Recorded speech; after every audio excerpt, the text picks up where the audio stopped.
Hello po. Kumusta po tayong lahat? Isang tahimik, payapa at ligtas na pagkakataon po ulit. It's a good opportunity again to each and every one of us. Thank you so much po sa inyong lahat na makakakita ulit at magtatry magtapos ng season 29 po na to, part 10, WWTH, What is Written Truly Happened. Happen and still happening and will happen again. Kumusta po tayong lahat, guys? Maraming salamat po ulit sa inyong lahat. Part 10 na po ito ng season 29. Nagkamali po ako ng error po sa pagta-type. Yung nakalagay po dyan sa part 8 ko season 28. Mali po, season 29 na po tayo, guys.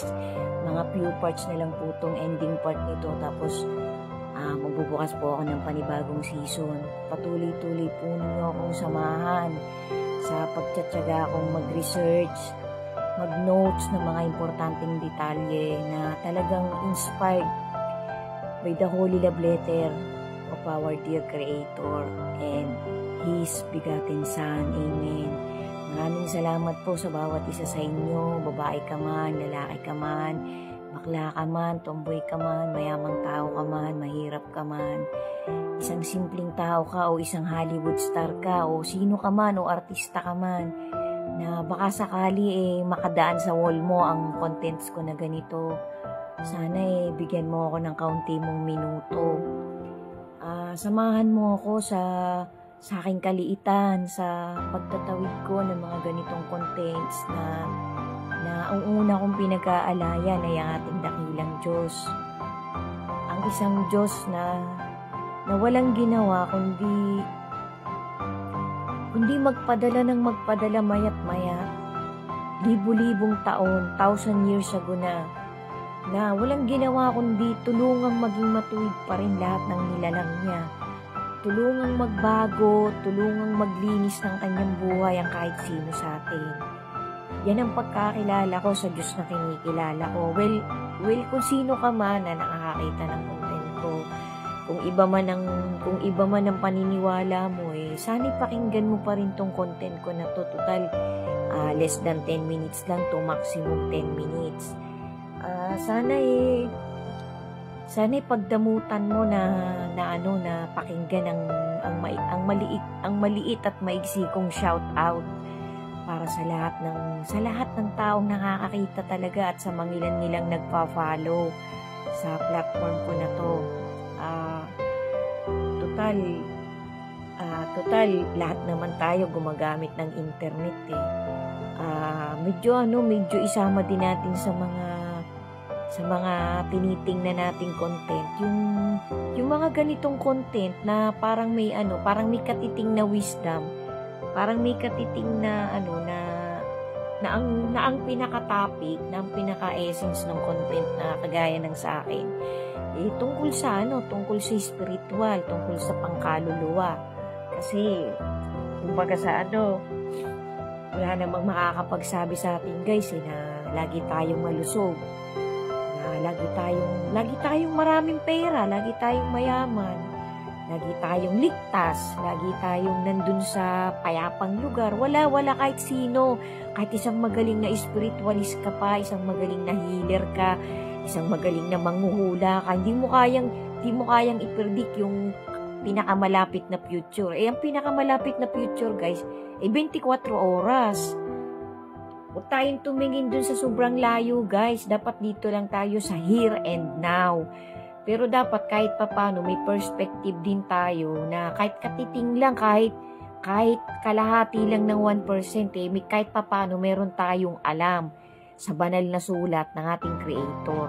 Kasi napakapangit, hindi nakalugod-lugod sa ating Creator na wala kang kaalam-alam, na wala ka ni katiting na paniniwala na hindi ka singaw, na may gumawa ng lahat-lahat, na may hangin na hindi mo nakikita, na sinisingot nating lahat araw-araw, na humihinga tayo ng maayos, na kahit papano yung puso natin original pa, yung skin natin original pa, yung DNA natin original pa, Kasi wala naman talagang nakakita sa talagang creator eh. Ipinakilala siya ng kanyang bugtong na anak na naging body and flesh. Ngayon eh, kung talagang hindi na rin talaga mawawala guys, madadagdagan pa lahat ng mga taong kumakalaban sa holy word, sa holy scripture na talagang iniwan ng kanyang bugtong na anak para sa nating gawing sandata, para gawin nating panlaban sa lahat ng uri ng deception at apostasy na lumalaganap siglo by siglo. Eh kung ikaw na isang nakakakita o marami man kayo na makakakita ng content ko na to, kung ikaw ay nagdududa sa mga nilalagay ko dyan na mangilan-ngilan na verses ng banal na scripture ng ating creator, i-check mo na lang kung ako ba parang nagliligaw pa, kung sa paningin mo ba nililigaw ko. Disclaimer sa lahat ng kung ano man ang religion mo, kung ano man ang pananampalataya mo, disclaimer lang, pasintabi sa kasino mang makakakita.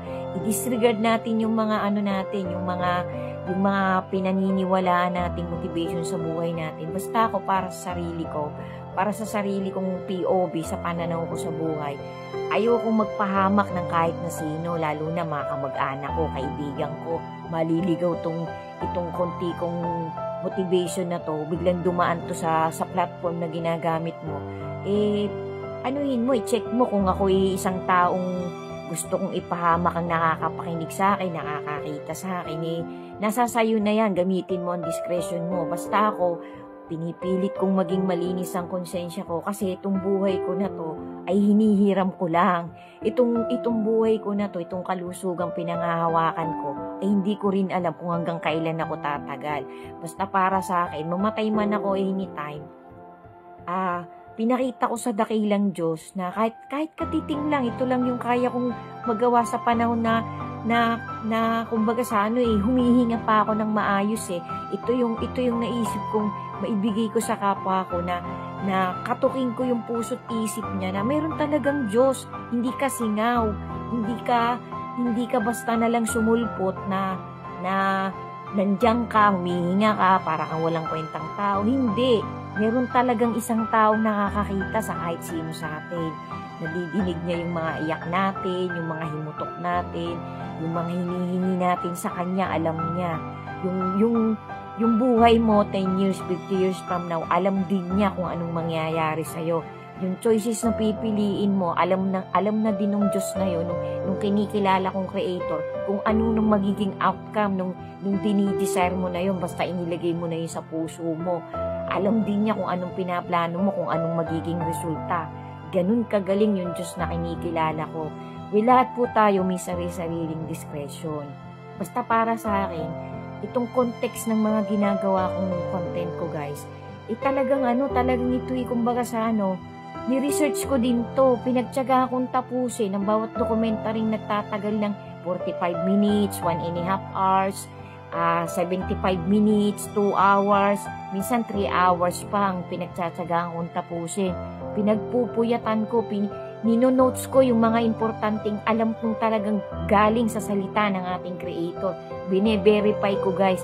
Kasi ayaw kong yung lalabas sa bibig ko, gawa-gawa ko lang, hearsay ko lang. Kasi natatakot ako guys, natatakot akong isang araw hindi magandang ibe-verdict sa akin ng ating creator. Kasi lahat tayo guys, prone tayong magkamali. Pero sabi nga, kapag ikaw tao na ng Diyos, tao ka na ng tinikilala mong Diyos, iingatan ka na niya ang mga magagawa mong kasalanan, mga forgivable sins na lang, mga hindi mo na lang sinasadya, unintentional na.